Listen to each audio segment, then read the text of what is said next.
시청자 여러분 안녕하십니까? 2025년 6월 28일 배승의 뉴스 배송 시작합니다. 오늘 주말인데요. 주말 전해드릴 뉴스, 이재명에 대한 지지율 곧 하락할 것 같다라는 소식입니다. 애초에 이재명의 지지율이요. 그동안에 민주당계 대통령보다도 훨씬 더 낮게 시작을 하고 있고요. 또 인수위가 없이 대통령직을 수행하다 보니까 곧바로 레임덕에 쌓여 있는데 거기에 더해서 이재명이 하는 일이 곳곳에서 펑크가 나고 있습니다. 일단 김민석 후보자에 대해서도 쉽게 임명되지 않는 분위기로 가고 있는데 어떻게 해서 이재명이 지지율이 꼬꾸라칠지 그리고 그 순간이 언제쯤 다가올지 한번 살펴보도록 하겠습니다. 먼저요. YS 김영삼 대통령 기억하시죠? YS가 71% 지지율로 시작을 했습니다. 총독을 없애고요. 하나회를 없애고 하면서 지지율이 계속해서 올라가다가 어느 순간에 내려갔습니다. 민심이란 그런 겁니다. 그럼 그 어느 순간이 언제였느냐? 바로 노동법 날치기 통과였습니다. 그것으로 인해서 지지율이 쭉 하락을 했죠. 그리고 이어진 김대중 정부, DJ 정부도요. 71%로 시작을 했습니다. 그러다가 IMF 오니까 쭉 떨어지기 시작을 했죠. 그리고 민주당계 노무현도 60%를 넘어서서 시작을 했습니다. 그리고 나서 문재인, 이재명과 가장 비교할 만한 사람은 문재인이죠. 문재인은 박근혜 전 대통령 탄핵 이후에 문재인이 시작하지 않았습니까? 이 문재인의 지지율은 몇 %였습니까? 무려 84%로 시작을 했습니다. 이때 호남 지지율이요. 거의 90% 가까운 지지율이 올라가가지고 아니 이게 무슨 1인 독재 체제도 아니고 북한처럼 이렇게 나오는 거냐 이런 얘기가 시중에 돌 정도로 그때 문재인의 지지율이 엄청 올라갔죠. 자, 반면에 똑같은 거죠. 탄핵 이후에 민주당이 정권을 잡았고 이재명이 대통령이 됐습니다. 조폭 이재명, 피고인 이재명. 이 이재명이 지지율이 그럼 문재인만큼 나오느냐? 그렇지가 않다는 겁니다. 지지율 시작이 60%대로 시작을 합니다. 문재인은 84%라고 말씀드렸는데 20% 정도 차이가 나죠. 이것은 무엇이냐?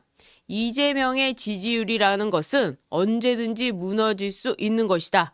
기존의 민주당계 대통령보다도 훨씬 더 낮은 걸로 시작을 했기 때문에 어느 순간이 되면 이재명의 지지율은 빠질 수밖에 없다. 또 호남에서도 문제가 있는데요. 호남에서 지금 몰표를 받긴 했습니다만 이재명의 인사를 보니까요. 호남에서 완전 뿔이 났습니다. 왜냐? 호남 인사 아무도 안 했기 때문입니다. 심지어 농림축산부 장관 이것도 유임을 하는 바람에 이 호남 전라도에 있는 그 의원들이 이게 말이 되느냐 하면서 이런 인사 안 된다라고 이재명한테 직격탄을 날리고 있습니다. 이런 게 하나하나 모여가지고 지지율이 빠지게 된다는 거죠. 그러니까 간약한 이재명은 또 어떤 대책을 내세웠습니까? 바로 언론사 대표들을 만나가지고 허니문 기간 아니냐? 좀 잘 좀 써줘라. 이런 얘기 하지 않았을까 싶습니다. 실제로 제가 기자들을 만나보니까요. 쓸 게 너무나도 많은데 지금 허니문 기간이라 쓸 수도 없고 이런 얘기를 하더군요. 그게 언론입니까? 언론이라면 제대로 써야 되는 거 아닙니까? 윤석열 대통령 때는 첫날부터 공격을 하더니 이재명은 허니문 기간이요? 말도 안 되는 얘기죠. 어쨌거나 이재명의 지지율이란 건 이렇게 모래성 같이 쌓여 있는 것이다. 이 말씀을 드리고 싶습니다. 그래서요. 이재명이 사실은 문재인 때는요. 내각 구성을 완료하는데 195일이 걸렸습니다. 195일. 그런데 이재명은 문재인과 약간의 이 대결 관계가 있죠. 지금도 친명 세력 그리고 친문 세력. 이번 전당대회 때 친명과 친문이 좀 나눠질 겁니다. 벌써부터 친문은요. 모여가지고 전당대회 준비를 한다. 이런 기사들도 나오고 있습니다. 어쨌거나 문재인보다는 이겨야 되겠다라는 생각을 아마 이재명은 하고 있을 겁니다. 또 문재인 때 이 북한으로 갈 때 박원순 그리고 강원도지사 김문수는 데려갔지만 이재명은 안 데려가지 않았습니까? 그래서 이재명이 지금 걸려있는 게 대북송금 사건이죠. 이 대북송금 사건을 또 정치검찰 TF를 만들어가지고 사건을 없애려고 하는 시도도 있는데 이것은 제가 뒤에서 또 따로 설명을 해드리기로 하고 어쨌거나 다시 돌아와서 문재인 정부는 내각 구성하는데 무려 195일이나 걸렸습니다. 그러니까 이재명은요. 내각 구성하는 데 있어서 빠른 속도로 문재인보다 더 빠르게 하고 싶은 겁니다. 그래서 지금 김민석이 국무총리 후보자임에도 불구하고 이주호 장관 대행을 통해 가지고 국무총리 대행을 통해 가지고 장관 제청을 한 겁니다. 이거 헌법에 위반되는 겁니다. 그리고 이거요 언론이 지적해야 되는 겁니다. 그런데 지금 언론은요 이런 거 지적하지 않고 있습니다. 누워버렸기 때문이죠. 절대 권력 앞에 누워버렸기 때문에 지금 지적을 안 하고 있는데 이것도 반드시 나중에 문제가 될 거라고 보이고요. 국무총리 공석 사태, 이 사태도 계속해서 지속되면 이재명한테는 굉장히 불리하게 돌아갈 수밖에 없는 겁니다. 속도감 있는 행정을 강조한 이재명도 결국에는 개각이 늦어지고 있구나라고 하면서 이재명으로서는 속이 타들어가는 거죠. 그래서 이 김민석에 대한 청문회 파행됐습니다. 김민석을 사실 공격하려면요. 국민의힘이 검사로서 공격하는 게 아니라 이런 국민의 감정을 자극하는 배추장사 2억을 투자했는데 450만 원이나 나온다고? 아들 유학을 보낼 수 있다고? 그리고 아내가 빵집을 하는데 그 빵집이 교회, 그 동네, 그 지역구의 교회에다가 납품을 한다고? 그리고 그 교회에서는 상품권을 만들었는데 상품권을 나눠주는데 그 옆에 김민석이 서 있다고? 이런 식의 공격을 막 해야 되는 겁니다. 뭐 국민의힘 공격이야 더 말할 것도 없지만 어쨌거나 이 국민 감정을 자극하는 이런 요소들로 김민석을 공격해야 되는데 이 청문회 과정에서 밝혀진 불법 행위만 하더라도 어떻습니까? 언론에서 특히 김순덕 칼럼에서도 이런 얘기를 했죠. 조국2 김민석에게 이 정부 운명이 걸려있다. 김민석을 임명할 경우에 이재명에 대한 기대가 꺾일 것 같다라고 뭐 안타까운 얘기를 막 써대고 있죠. 그만큼 김민석에 대한 김민석 무난하게 임명시킬 줄 알았는데 이재명 입장에서는 김민석이 사실상 불발탄이 되고 만 것입니다. 거기다가요. 이게 그냥 넘어가는 게 아니고 검찰이 이 김민석에 대해서 수사를 하라고 하니까 저희가요 김민석 건은 저희가 그 사건을 안 할 예정이에요. 그 뭐 민생 문제가 있어가지고요 해가지고 검찰이 또 누워버렸습니다. 이렇게 김민석에 대해서 민심이 들끓고 있는데 검찰이 김민석에 대한 사건을 처리를 안 하겠다 이렇게 나오면 이것을 누구 탓을 하게 될까요? 김민석 탓을 하게 될까요? 검찰 탓을 하게 될까요? 국민들은요 생각하죠. 검찰이 이재명 눈치 보느냐고 수사를 안 하는구나. 그럼 그에 대한 지지율은 누가 손해를 볼까요? 당연히 이재명이 손해를 보는 거죠. 야, 이재명이 이런 사람이구나. 이재명, 김민석에 대해서 이렇게 하더니 결국에는 검찰도 이렇게 되는 겁니다. 그런 점에서 이 이재명에 대한 이 지지율 누수가 조금씩 시작되고 있다. 우리가 계속 말씀드렸다시피 물 한 방울 한 방울을 떨어뜨려서 바위도 뚫을 수 있듯이 이렇게 지지율의 누수가 한 방울 한 방울씩 나면 어느 순간에는 크게 누수가 날 수도 있다는 겁니다. 게다가 이재명은 김민석을 너무나도 믿었죠. 김민석이 원하는 대로 김민석이 최고위원 때 이재명을 받쳐준 대로 김민석한테 국무총리 자리를 주려고 했는데 더 문제가 되는 것은 그동안 민주당에서 국무총리 후보자를 내세웠을 때 그 후보자의 평가 그러니까 뭐 인사청문회 문재인 때 이낙연 그 다음에는 박근혜 때 누구 총리들 이런 사람도 있지 않습니까? 그러니까 문재인과 이재명은 비교를 할 수밖에 없어요. 똑같기 때문입니다. 탄핵 이후의 대통령, 그리고 지지율, 그리고 민주당 다 똑같기 때문에. 그럼 문재인 때는 이낙연 총리, 그때의 지지율이 어땠느냐? 이낙연의 적합도, 이낙연이 총리가 되는데 적합도가 몇 %였느냐? 61%였습니다. 문재인의 지지율은 84%, 문재인이 지명한 이낙연의 국무총리 적합도는 61%. 자, 반대로 비교해서 이재명 몇 %요? 이재명은 지지율이 가장 낮습니다. 민주당에서도 가장 낮은 지지율로 시작합니다. 60%대. 그리고 이재명이 지명한 정가 5범의 김민석의 적합도는 몇 %? 43%. 40%. 굉장히 낮죠. 그러니까 이거는요. 호남에서도 지지를 안 하는 겁니다. 자기들 지지층에서도 지지를 안 하는 이런 상황이 벌어지고 있는데 거기에 검찰까지도 협력을 해서 안 한다고 하니까 국민들 입장에서는 더 속이 터지겠죠.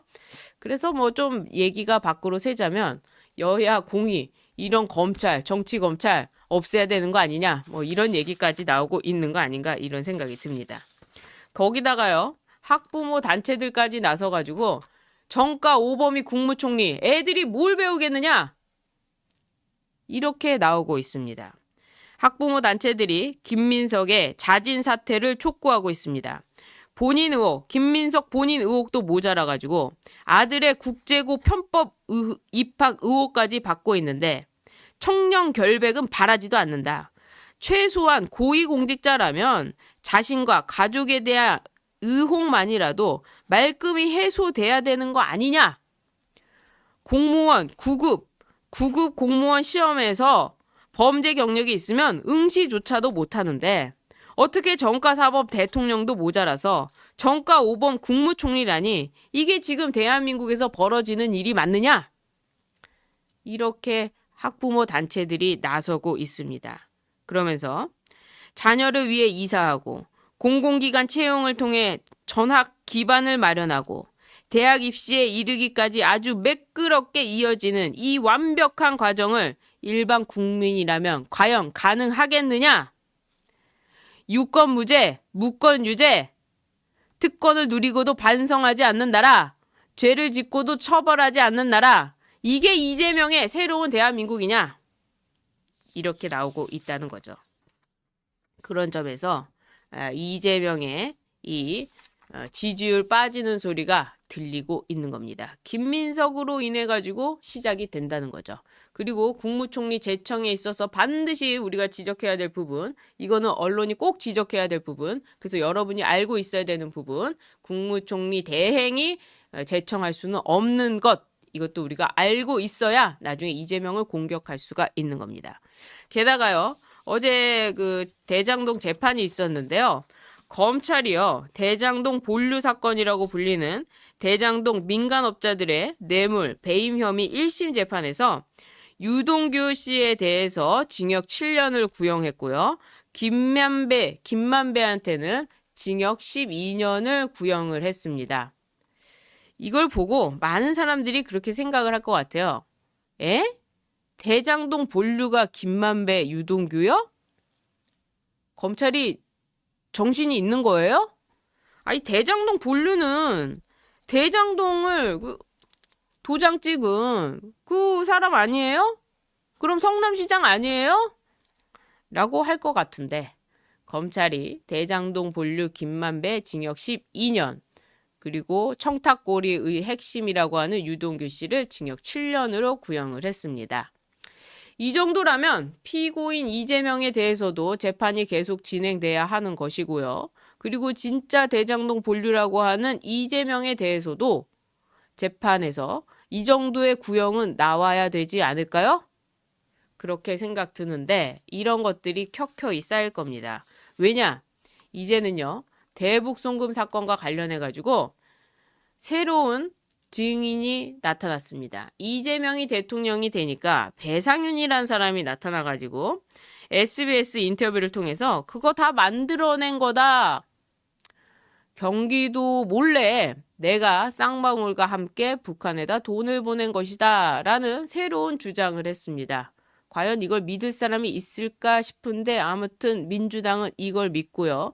이재명의 범죄를 없애기 위해서. 왜냐? 이건 트럼프와도 관련이 있다고 말씀을 드렸죠. 미국과도 관련이 있다고 말씀드렸죠.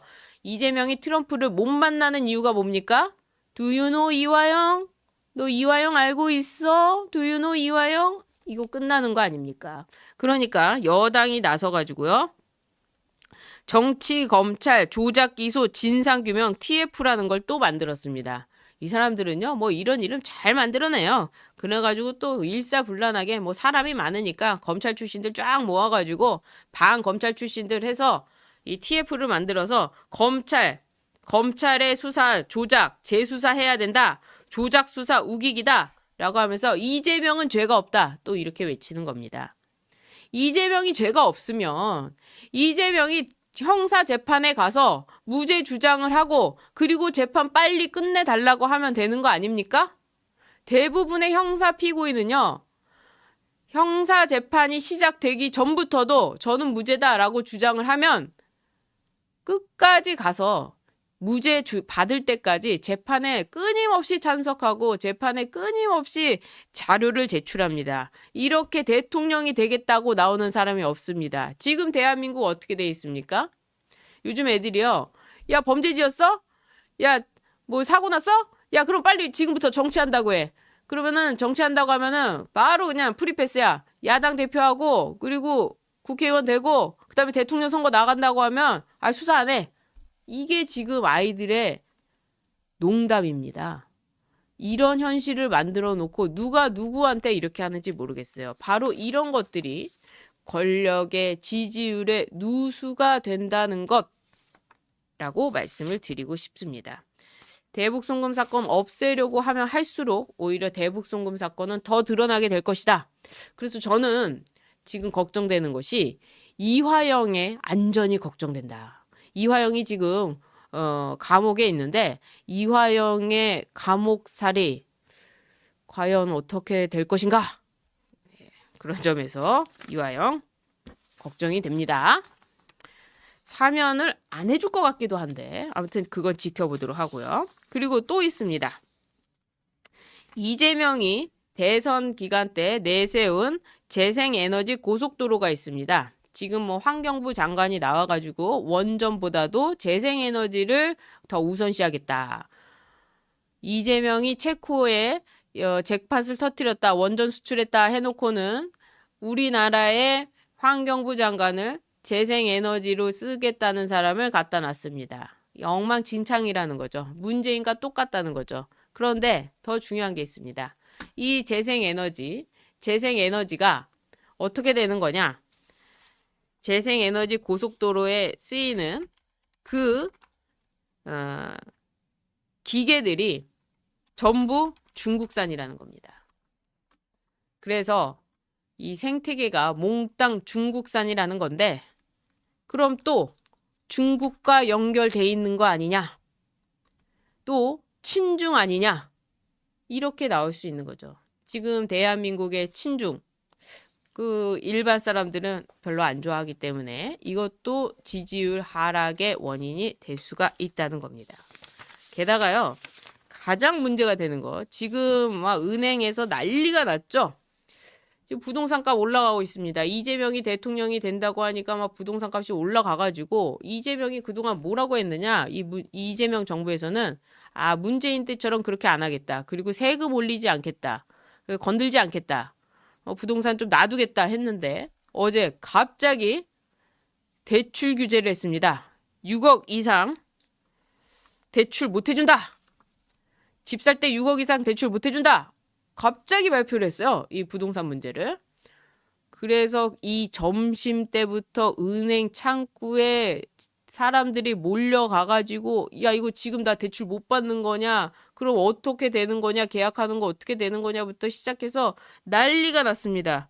수도권 주택 구입 목적으로 대출을 받을 때는 대출액이 6억 원을 넘지 못하고 주택담보대출로 수도권 주택을 사면 6개월 안에 그 집에 전입을 해야 된다.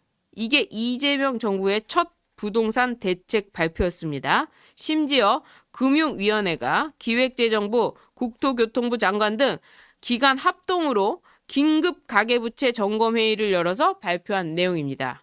이게 근데 6억을 못 넘는다고? 라고 하니까 바로 대통령실에서 또 뭐라고 했느냐? 호호호, 그거 우리 대책 아니에요. 그거 대통령실 대책 아니에요.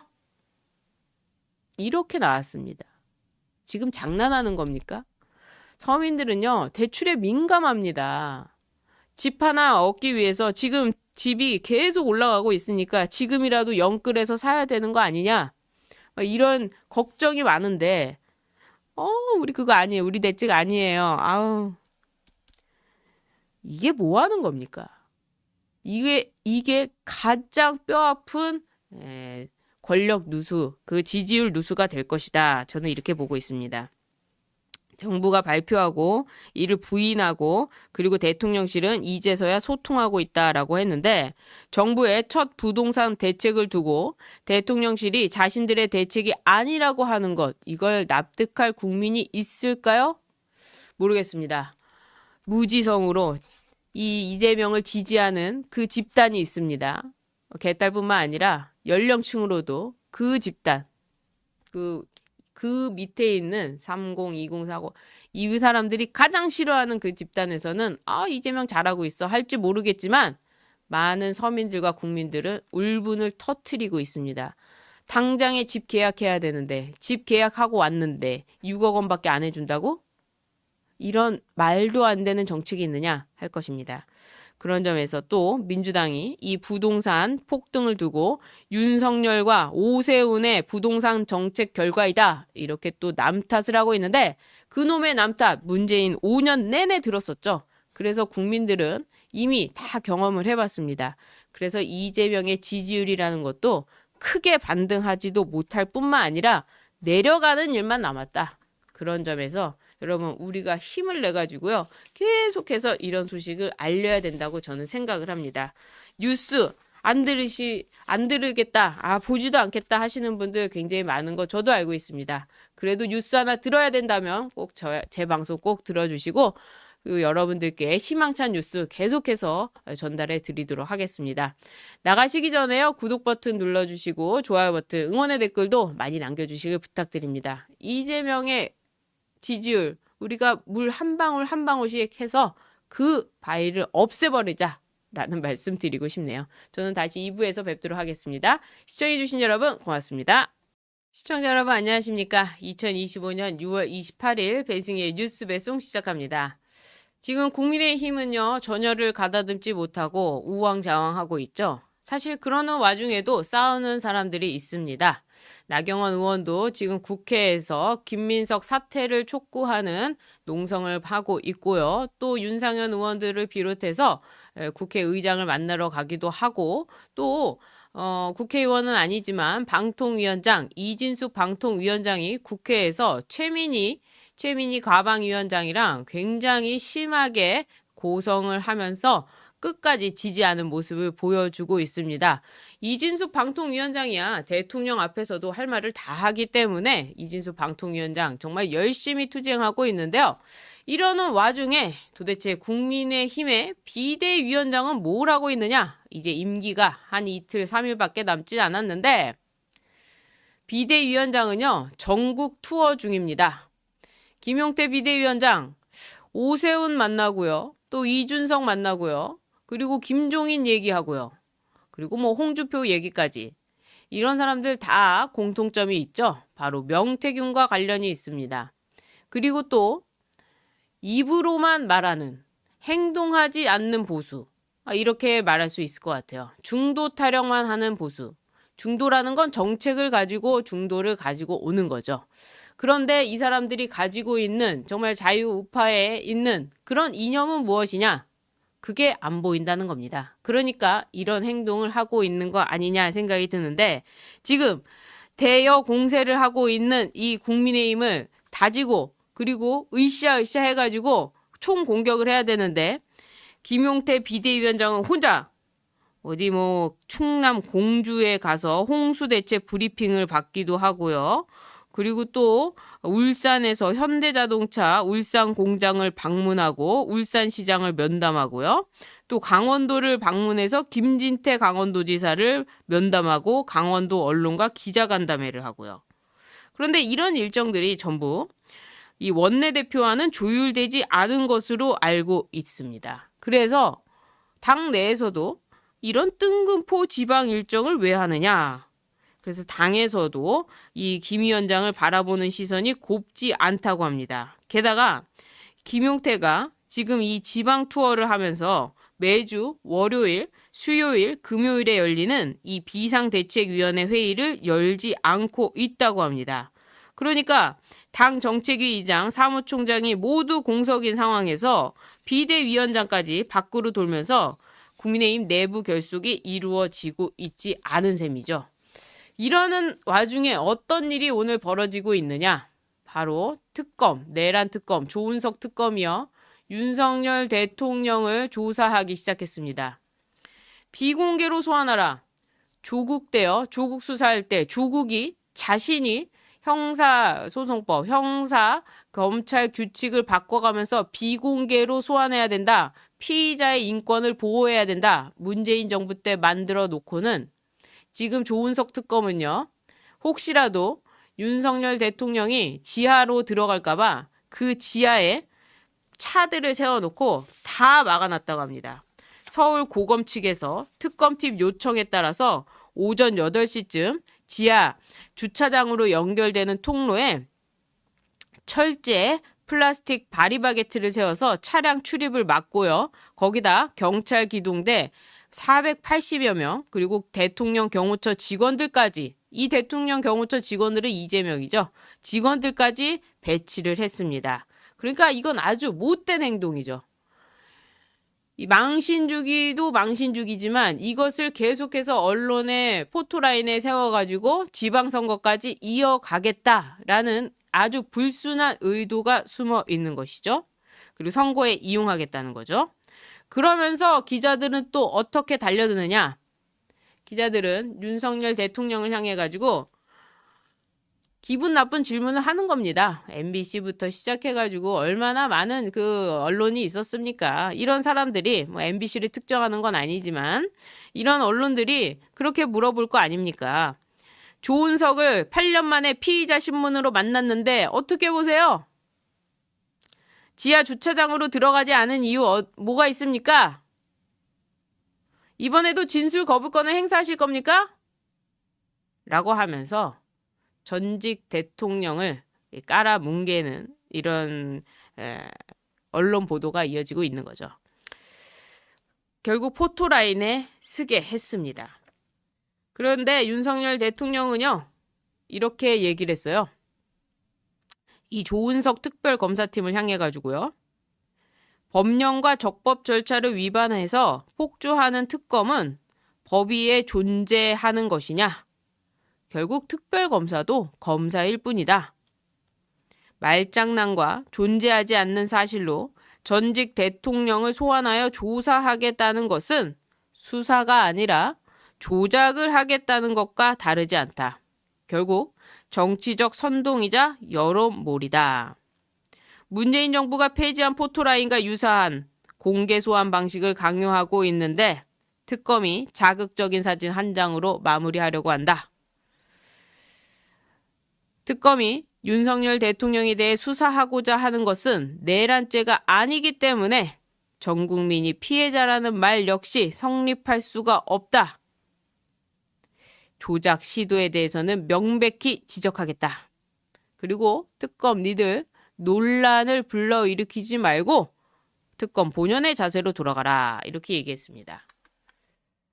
이재명한테도 말하고 싶네요. 피고인 이재명. 재판부터 받는 건 어떨까요? 대통령이라고 해서 특별히 봐줘야 될 필요가 없다고 말하던 민주당 아닙니까? 그렇다면 지금 피고인 이재명이 받고 있던 5개의 재판 왜 멈춰야 됩니까? 사법부가 들어 누우니까 그냥 그거에 이어서 가면 되는 겁니까? 그렇지 않다는 거죠? 그런 점에서 똑같이 대해라. 현직이고 전직이고 대통령 수사나 재판이나 한다면 똑같이 대해라. 이런 말을 할 수밖에 없다는 겁니다. 오늘 이런 특검에 관련된 이야기도 있었고요. 또 김건희 여사와 관련해서 그 숙명여대 논문 표절, 이 논문 표절해가지고 결국에는 이 논문이 취소가 됐습니다. 그런데 논문 표절 보니까요. 김민석이 논문 표절률이 더 높더군요. 거의 뭐 41%, 반 이상을 표절했는데 민주당은 여기에 침묵하고 있습니다. 그러니까 민주당은요, 이재명은 괜찮다는 거예요. 이재명은 대통령이고 이재명은 피고인이지만 이재명은 재판 안 받아도 된다. 혹시라도 재판을 받게 될 수 있으니까 법을 고치자. 그래도 그게 부족하다. 그럼 판사를 그냥 탄핵하자. 그리고 이재명이 병원에 입원한 거, 이재명이 과거에 단식투쟁으로 입원했던 거 기억하시죠? 녹색병원. 이건 괜찮다. 그렇지만 김건희 여사가 입원한 건 절대 안 된다. 표절도 마찬가지다. 뭐든지 이렇게 이중적으로 자신들은 다 괜찮고 그리고 상대에 대해서는 다 안 된다. 이렇게 나오고 있는 상황입니다. 거기다가요. 이 민주당이 어떤 정도냐. 지금 공수처도 사실상 대통령 산하에 있는 거나 마찬가지 아닙니까? 그런데 지기현 부장판사가 지난 3월 7일 윤석열 대통령의 구속 취소 청구를 인용 결정했습니다. 그랬더니 이것을 다시 공수처가 내란 특검, 조은석 특검팀으로 지기현 부장판사 수사를 보냈습니다. 그러니까 뭐든지 그냥 다 수사를 하겠다. 그리고 또 이 윤석열 대통령의 구속 취소가 있은 다음 날 대검에서 아무런 조치를 취하지 않았다고 해서 심우정 검찰총장도 공수처에 고발이 됐는데 이 공수처에서 요거 내란 특검으로 보내드려야죠 하면서 지기현 부장판사와 그리고 심우정 검찰총장을 내란 특검으로 보냈습니다. 지금 이런 일이 벌어지고 있습니다. 저들은요, 끈질기게 이렇게 몰고 가고 있습니다. 현직 판사를 공수처에 고발하고 그리고 그걸 특검으로 보내고 이런 일을 아무렇지도 않게 하고 있습니다. 누구 눈치 보지도 않습니다. 그리고 지지자들은 열광합니다.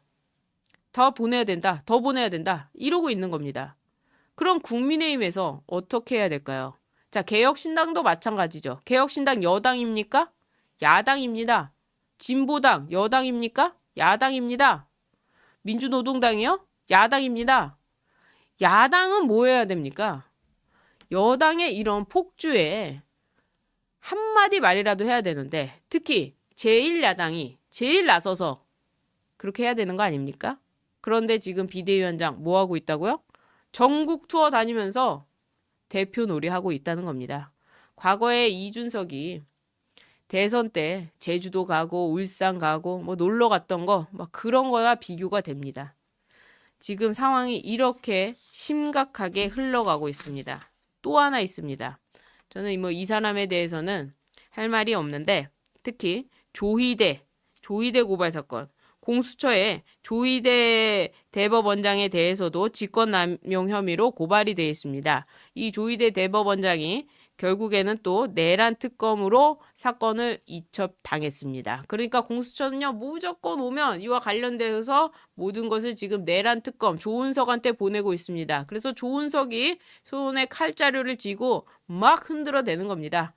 윤석열 대통령부터 시작해서 모든 사람들, 윤석열 대통령과 관련된 모든 사람들을 전부 수사해서 정치적으로 뭔가 만들어내겠다고 지금 그렇게 이를 갈고 있는 겁니다.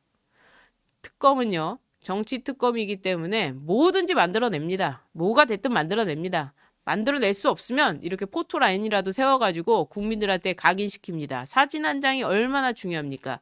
이건요, 지방선거 때뿐만 아니라 다음 총선 때까지도 계속 이어질 겁니다. 어쨌거나 조희대 대법원장, 이재명에 대해서 그 대법에서 항소를 취소한다. 1심을 유지한다. 사건, 피고인, 그리고 검찰의 항소를 기각한다. 이렇게 한마디만 하고 파기자판을 했더라면 지금의 이런 꼴은 안 당했을 겁니다. 그 용기 한 스푼이 없어가지고 그 적절하게 적어야 할 파기자판 그 용기 한 스푼이 없어가지고 결국 본인도 이렇게 내란 특검으로 수사받게 되는 겁니다. 수사받게 되면 어떻겠습니까? 이 사람들이요? 그냥 뭐 일주일만 수사받고 될까요? 그거 아닙니다. 얼마 전에 나온 기사인데요. 2025년 6월 26일자 기사입니다. 세월호 특조위 방해했던 박근혜 정부 인사들, 드디어 대법원에서 무죄를 확정지었습니다.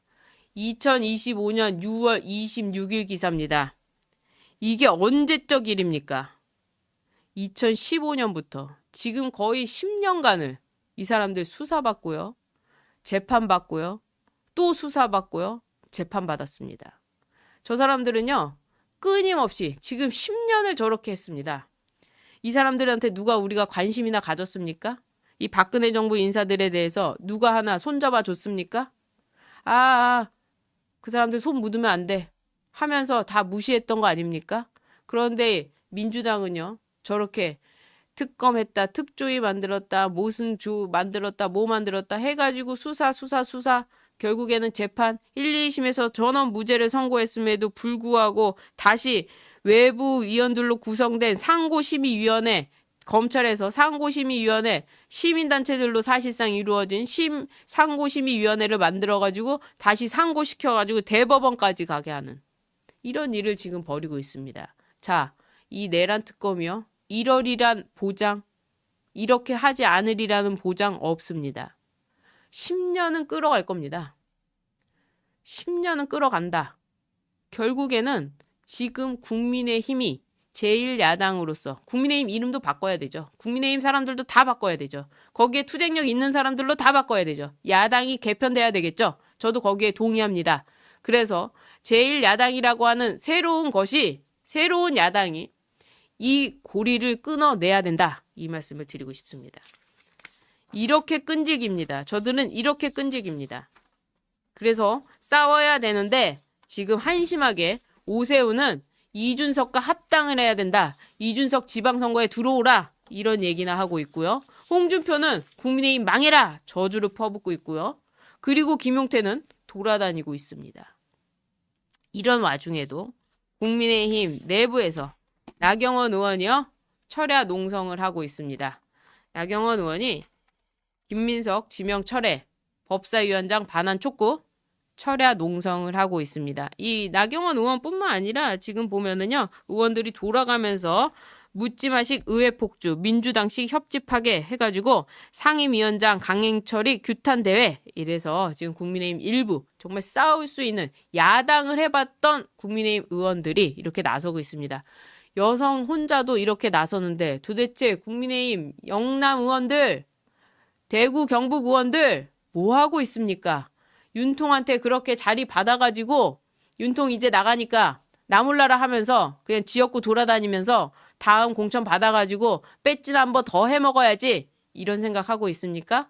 지금 나서서 투쟁을 같이 해야 되는 거 아닙니까? 서울에 있는 당협위원장들 애가 탑니다. 속이 터져갑니다. 국회로 갈 수도 없고요. 밖에 장외에서 하더라도 누가 관심도 없고요. 이러는데 같이 합심해서 해야 되는 거 아닙니까? 그리고 방송도 마찬가지입니다. 민주당은 어떻게 하고 있죠? 유튜브 통해서 계속해서 국민들과 소통하고 있습니다. 2039가 소통하고 있습니다. 그런데 국민의힘은 어떻게 하고 있죠? 유튜브만 나왔다 하면 경기를 일으키면서 극우다 우리는 거긴 못 간다. 그리고 지방 공중파 간다. 채널A 간다. TV조선 간다. 아무 소용없습니다. 그거 누가 봅니까? 그거 민주당이 보고 웃고 있습니다. 그러니까 지지층을 결집하는 거 왜 문재인이 조국을 임명했습니까? 그때 윤석열 당시 총장이 조국은 안 된다고 했는데 그 당시 문재인이 했던 말이 이겁니다. 당신은 정치를 안 해봐서 모르겠지만 지지자들이 정말 중요하다. 그래서 임명하는 거다. 지지자들이 그렇게 중요합니다. 그렇기 때문에 지지자들과 소통하는 건 더 중요합니다. 이렇게 지지자들이 열광적으로 소통해 줄 때 이 야당 의원들도 정신을 차리고 소통의 방식을 바꿔서 전부 유튜브도 나와야 되고 더 강화시켜서 저쪽에 밀리지 않아야 됩니다. 저는 그런 희망을 좀 보고 싶다 이 말씀 드리고 그리고 또 한 사람 대통령과도 싸울 수 있는 사람 바로 이진숙 방통위원장입니다. 이진숙 방통위원장이요. 대통령한테 가서는 이럴 거면 독임제를 해요. 방통위를 그냥 만들어 주세요. 뭐 이렇게도 얘기했고 또 임기 보장해달라라고도 얘기를 했습니다. 그래서 27일에 과방위가 열렸습니다. 과방위는 또 누가 있죠? 최민희와 김현희 있죠. 이 최민희가 가방이 하기 전에 한 방송에 나와가지고 이 이진숙 방통위원장을 굉장히 모욕적인 발언했습니다. 방통위원장은 옵저버다. 정식 내각이 아니다. 그런데 국무회의에서 발언을 한다는 건 일종의 관종적 형태다. 그리고 방송 장악의 하수인이다. 법카의 여인이다. 빵진숙이다. 근데 이런 사람이 독임제를 하자는 둥 임기 보장을 해자는 둥 대통령과 임기를 맞춰달라는 둥 이게 말이 되냐 하면서 방송에 나와서 먼저 쳐댔습니다. 그러자 이진숙 방통위원장도 만만치가 않죠. 나와가지고 최민희와 결투를 벌였습니다. 최민희가 먼저 이진숙을 향해서 방통위원회는 아무것도 하지 못할 만큼 망가졌습니다. 라고 이야기하니까 이진숙 방통위원장이 모욕적입니다. 아주 모욕적입니다. 이렇게 해서 말을 이어가려고 하니까 최민희가 그만하세요. 끼어들지 마세요. 질문한 거 아니에요. 라고 했는데 이진숙 방통위원장 가만히 있을 수 없죠. 아니 아주 모욕적이기 때문에 제가 말하는 거예요. 저 말할 수 있는 거예요. 라고 하면서 계속해서 고성을 서로 지르면서 싸웠습니다. 이 정도 싸워야 진짜 야당 아닙니까? 국민의힘 의원들 뭐하고 있습니까? 그리고 이 방송 3법도 처리를 못했지만 이 이진숙 방통위원장이 내년 8월까지가 임기입니다. 내년 8월까지 임기인데 임기를 지키겠다라고 나서니까 최민희가 임기를 지키지 못하는 법을 만들었습니다. 그러니까 임기를 줄이는 법을 만들어가지고 이진숙을 내보내려고 하는 이런 시도를 하고 있는데 이진숙 방통위원장이 내 임기까지 다 하고 그리고 이재명 정부랑 맞춰서 이재명 정부 다음에 들어올 방통위원장이랑 니들이 함께 방통위 그 임기 맞춰라. 그거 하면 되는 거 아니냐. 지금 그 나머지 공공기관들도 다 임기 다른데 그거 어떻게 방통위만 할 거냐? 라고 하면서 오히려 이진숙 위원장이 한 방을 매긴 거죠. 이진숙 위원장 정말 힘들 것 같습니다. 탄핵되고요. 그리고 탄핵 때도 방송한다고 미디어 오늘인지 어디선지 막 공격을 해댔죠. MBC에서 극우라고 하죠.